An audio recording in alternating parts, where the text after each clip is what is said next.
Chennai super Kings में हुई वैभव सूर्यवंशी की वाइल्ड कार्ड एंट्री, और यह एंट्री सीधे तौर पर उस बड़े ट्रेड से जुड़ी हुई है जिसमें रविंद्र जडेजा का नाम शामिल रहा है। ऐसे में राजस्थान रॉयल्स और चेन्नई सुपर किंग्स के बीच हुई बातचीत ने पूरे टूर्नामेंट की दिशा बदलने की क्षमता दिखाई। इस ट्रेड का केंद्र बिंदु बने संजू सैमसन। चेन्नई लंबे समय से एक ऐसे बल्लेबाज की तलाश में थी जो मिडिल ऑर्डर में स्थिरता के साथ साथ तेजी भी ला सके। संजू सैमसन इस भूमिका में पूरी तरह फिट बैठते हैं, लेकिन इस डील को खास बनाता है इसका दूसरा पक्ष। चेन्नई ने संजू को हासिल करने के लिए अपने दो बड़े खिलाड़ियों को छोड़ा, रविंद्र जडेजा और सैम करन। ये दोनों खिलाड़ी सिर्फ नाम ही नहीं बल्कि मैच जिताने की क्षमता रखने वाले ऑलराउंडर्स हैं। ऐसे में यह सवाल उठना स्वाभाविक था कि क्या चेन्नई ने इस डील में ज्यादा त्याग कर दिया। यहीं से कहानी एक नया मोड़ लेती है। ऐसे में यह विचार सामने आया कि राजस्थान की ओर से एक और खिलाड़ी को शामिल किया जा सकता है। इसी उद्देश्य से एक और महत्वपूर्ण बैठक आयोजित की गई। इस बैठक में सिर्फ वर्तमान स्क्वाड ही नहीं बल्कि आने वाले सीजन और भविष्य की रणनीति पर भी चर्चा हुई। यह वही जगह थी जहां से वैभव सूर्यवंशी का नाम सामने आया। वैभव सूर्यवंशी पिछले कुछ समय में घरेलू क्रिकेट और फ्रेंचाइजी सर्किट में अपनी आक्रामक बल्लेबाजी के कारण चर्चा में रहे हैं। उनकी बल्लेबाजी में वो आत्मविश्वास दिखाई देता है जो आधुनिक T20 क्रिकेट की सबसे बड़ी मांग है। वह बिना दबाव में आए बड़े शॉट खेलने की क्षमता रखते हैं और मैच की स्थिति को तेजी से बदल सकते हैं। जब उनका नाम बैठक में आया तो चेन्नई के रणनीतिकारों ने उनके प्रदर्शन का विस्तार से विश्लेषण किया।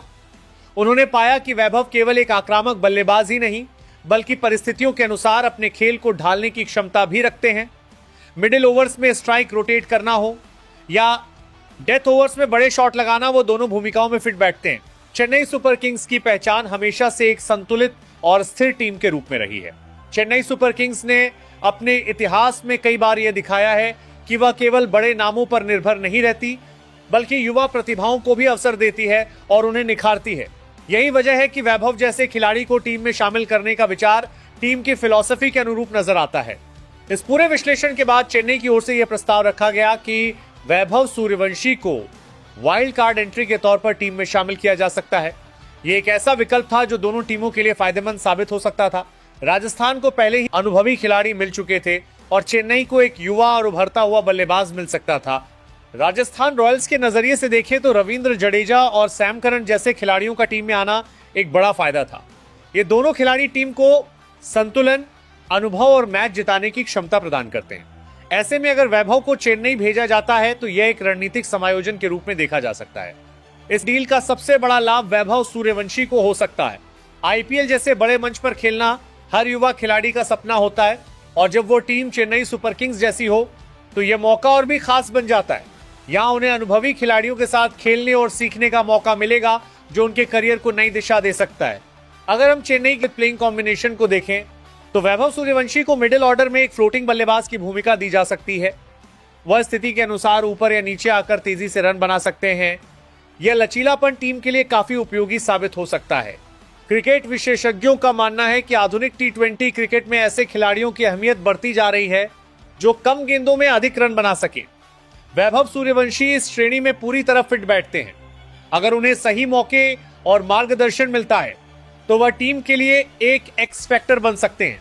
फैंस के नजरिए से देखें तो यह खबर काफी उत्साहजनक है। सोशल मीडिया पर इस ट्रांसफर को लेकर लगातार चर्चाएं हो रही हैं। कुछ फैंस इसे चेन्नई की भविष्य की योजना का हिस्सा मान रहे हैं तो कुछ इसे एक साहसिक कदम के रूप में देख रहे हैं। फैंस के नजरिए से देखें तो यह खबर काफी उत्साहजनक है। सोशल मीडिया पर इस ट्रांसफर को लेकर लगातार चर्चाएं हो रही हैं। कुछ फैंस इसे चेन्नई की भविष्य की योजना का हिस्सा मान रहे हैं तो कुछ इसे एक साहसिक कदम के रूप में देख रहे हैं। हालांकि यह भी ध्यान रखना जरूरी है कि अभी तक इस डील की आधिकारिक पुष्टि नहीं हुई है। जब तक कोई औपचारिक घोषणा नहीं होती तब तक इसे एक संभावित रणनीतिक कदम के रूप में ही देखा जाएगा। लेकिन जिस तरह से इस पर चर्चा हो रही है उससे यह साफ है कि यह मामला केवल अफवाह नहीं बल्कि गंभीर विचार विमर्श का परिणाम है। अगर यह डील पूरी होती है तो आईपीएल 2026 में यह एक बड़ा बदलाव साबित हो सकता है। वैभव सूर्यवंशी का नाम इस पूरी चर्चा के केंद्र में होना यह बताता है कि भारतीय क्रिकेट में नई प्रतिभाओं को कितना महत्व दिया जा रहा है। एक युवा खिलाड़ी जिसने अभी अपने करियर की शुरुआत ही की है, उसका इतने बड़े स्तर पर चर्चा में आना यह साबित करता है कि अगर आपके पास टैलेंट और आत्मविश्वास है तो मौके अपने आप बनने लगते हैं। दूसरी ओर रविंद्र जडेजा जैसे अनुभवी खिलाड़ी का इस डील का हिस्सा होना ये दर्शाता है कि टीमें अनुभव और युवा ऊर्जा के बीच संतुलन बनाने की कोशिश कर रही हैं। चेन्नई सुपर किंग्स के नजरिए से देखें तो यह कदम केवल वर्तमान सीजन के लिए नहीं बल्कि आने वाले कई वर्षों के लिए एक निवेश की तरह हो सकता है। यह टीम हमेशा से अपनी स्थिरता, धैर्य और सही समय पर सही फैसले लेने के लिए जानी जाती रही है। एक तरफ चेन्नई के पास अनुभव और युवा आक्रामकता का मिश्रण होगा, वहीं दूसरी तरफ राजस्थान अनुभव के दम पर मजबूती के साथ उतरेगी। ऐसे मुकाबले ही आईपीएल को खास बनाते हैं, जहां केवल प्रतिभा ही नहीं बल्कि रणनीति भी जीत और हार तय करती है। फैंस के नजरिए से देखें तो ये एक ऐसा मोमेंट हो सकता है जिसे वे लंबे समय तक याद रखेंगे, क्योंकि हर सीजन में कुछ ऐसे फैसले होते हैं जो पूरे टूर्नामेंट की कहानी बदल देते हैं, और यह डील भी वैसी ही क्षमता रखती है। अगर वैभव सूर्यवंशी को मौका मिलता है और वह अपने प्रदर्शन से खुद को साबित करते हैं तो ये कहानी एक युवा खिलाड़ी के उभार की मिसाल बन सकती है। आखिर में सबसे बड़ा सवाल यही रहता है कि क्या यह सब आधिकारिक रूप लेगा या नहीं। लेकिन चाहे यह डील पूरी हो या ना हो, इसने एक बात जरूर साफ कर दी है कि आईपीएल अब केवल मैचों का खेल नहीं रहा, बल्कि यह दिमाग, प्लानिंग और भविष्य की सोच का भी उतना ही बड़ा मंच बन चुका है। और इसी वजह से हर छोटा बड़ा फैसला यहां एक बड़ी कहानी बन जाता है